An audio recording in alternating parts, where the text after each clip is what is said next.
Fy enw yw Meinir Thomas. Rwy'n bennaeth ar Ysgol Llanhari yn Rhondda Cynon Taf. Mae'n ysgol gymharol fechan, rhyw 680 o ddisgyblion sydd gyda ni, ond mae'n ysgol bob oed. Mae'r rhan helaeth o'r disgyblion yn dod o gartrefi di-Gymraeg. Fel ysgol, oedd yn hynod o bwysig i ni wrth i ni ddatblygu ein cwricwlwm bod ni yn edrych ar yr holl rhanddelliad, bod y gweledigaeth ar gyfer ein cwricwlwm yn un oedd yn cael ei rhannu gan bawb a bod pawb yn cael ei dynnu mewn i'r broses. Felly o'r cychwyn, wrth i ni gynllunio ein cwricwlwm, mi oedd llais y disgyblion yn hynod o bwysig, yr athrawon a'r staff, y rhieni a'r llywodraethwyr. Wnaethon ni sicrhau bod pob un ohonyn nhw wedi cael mewnbwn o ran beth oedd yn gwneud cwricwlwm da, beth oedd yn bwysig iddyn nhw mewn cwricwlwm. Ac wedyn ni hefyd mewnbwn pawb o ran y fath o gwricwlwm dyn ni moyn rhoi i'n disgyblion, pa fath o ddysgwyr a pa fath o unigolion ydyn ni moyn bod ein cwricwlwm ni yn datblygu. A oedd hwnna'n hynod o bwysig bod yr holl rhanddelliad yn rhan o'r broses i sicrhau yr ethos yma o brynu mewn a bod pawb ar y tudalen gyda'i gilydd yn symud i'r un cyfeiriad. Fi'n credu bod wedi bod yn bwysig iawn i cael chwarae rhan yn yr adborth a rhoi mewnbwn i fod yn rhan o'r cwricwlwm. Des i gyfarfod yn yr ysgol tua 2 mlynedd yn ôl.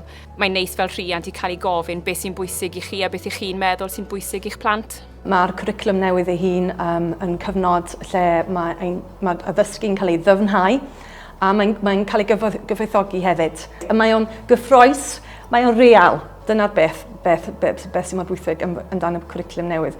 Mae o'n rhoi profiad real i'r disgybl. Mae'r cwricwlwm i Gymru yn bwysig i ni gan ein bod ni am ddatblygu'r 4 diben.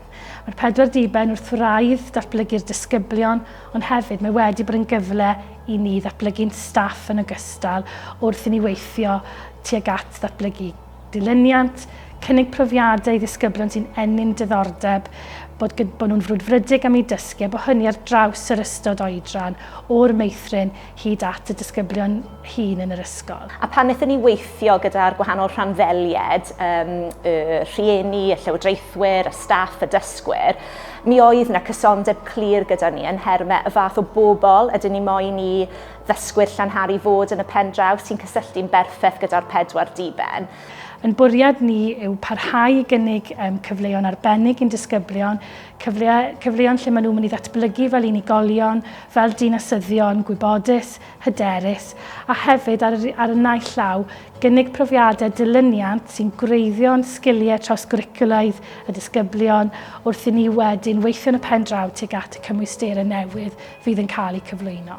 Mae ieithoedd rhyngwladol yn plethu yn hawdd iawn i fewn i'r 4 diben. Da ni hefo'r 4 sgil, gwrando, da ni fod darllen, siarad ac yr ysgrifennu. Da ni wedi bod yn dysgu yn ysgolion cynradd, felly da ni wedi bod yn dysgu Ffrangeg, Sbaeneg a Eidaleg i blynyddoedd 5 a 6. So mae hwnna wedi bod yn mae hwnna'n cyfnod cyffroes eto, mae hwnna wedi rhoi sylfaen yn dda ar gyfer dechreuad blwyddyn 7. So mae'r newidiadau yn y dosbarth ei hun wedi bod yn esmwyth iawn, oherwydd bod ni wedi mynd fewn i'r ysgolion cynradd a dysgu ieithoedd rhyngwladol yn yr ysgolion cynradd. Gyda addysg yn ystod y pandemig, mae yna pethau positif wedi dod allan o fo, sef technoleg. A rydym wedi gwneud llawer o gyfarfodydd byw ar-lein gyda Teams, gyda Guadalupe. Mae'r dosbarthiadau gwahanol hefyd wedi bod yn gwneud cyflwyniadau gwahanol ar Cymru.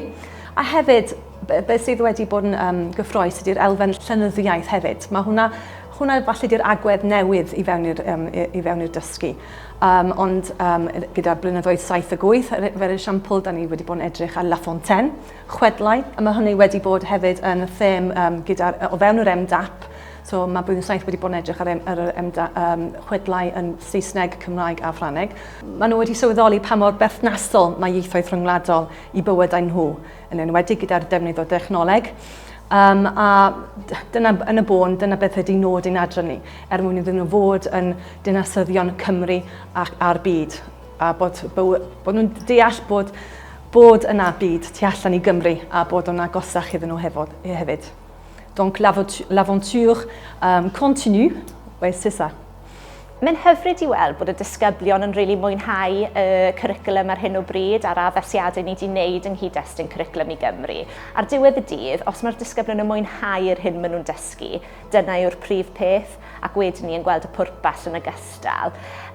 Ni wedi wneud noson cwricwlwm yn ddiweddar, lle wnaethon ni rhannu gwaith y disgyblion gyda'r rhieni, a dyna oedd y prif adborth gaethon ni nôl, oedd faint mae'r disgyblion yn mwynhau bod yn ysgol Llanharu, faint maen nhw'n mwynhau yr hyn maen nhw'n dysgu, a bod gyda nhw brwd frydedd tuag at y cwricwlwm, a bod nhw yn mynd adre a trafod gyda'i rhieni yng nghyd-destun yr hyn maen nhw wedi dysgu yn yr ysgol. Dwi'n credu bod yn bwysig iawn fod y plant yn cael barn hefyd a llais yn o beth maen nhw'n dysgu, oherwydd os ydyn nhw'n hapus gyda'r pynciau, beth maen nhw'n dysgu, maen nhw'n fwy debygol o fod yn frwdfrydig i ddysgu a bod fwy o awydd gyda nhw amdano'r pynciau maen nhw'n gwneud yn yr ysgol, a gobeithio wedyn ni bydd hwnna'n trosglwyddio mewn i cyrraedd safonau fwy uchel ar eu rhan nhw hefyd. Ein nod nawr dros y misoedd a'r blynyddoedd nesaf yn amlwg fydd mireinio'n darpariaeth i'r disgyblion, bod y staff yn myfyrio ar yr hyn maen nhw wedi gynnig ac i addasu yn ôl yr angen. Bydd y staff yn parhau i gydweithio. Mae hwnna'n elfen gref o'n gweledigaeth ni ar gyfer y cwricwlwm yn yr ysgol fan hyn. Yn amlwg fydd rhaid i ni edrych ar beth yw'n darpariaeth ni a sicrhau yn bod ni'n asesu ac bod yn strategaethau asesu ni yn mynd i sicrhau bod y disgyblion yn gwneud cynnydd. Mae'n holl bwysig bod ni'n parhau i fireinio, bod ni'n parhau i hunan werthuso, a bod ni'n parhau i addasu ar ein cynlluniau cwricwlwm ni. I sicrhau bod e'n gyfredol a bod y cwricwlwm gorau ar gyfer y disgyblion bob tro. A mae hwnna'n hynod o gyffroes bod mae'r daith wedi dechrau, ond dwi ddim wedi dod i ben eto a parhau gyda'r gwaith caled sydd yn bwysig.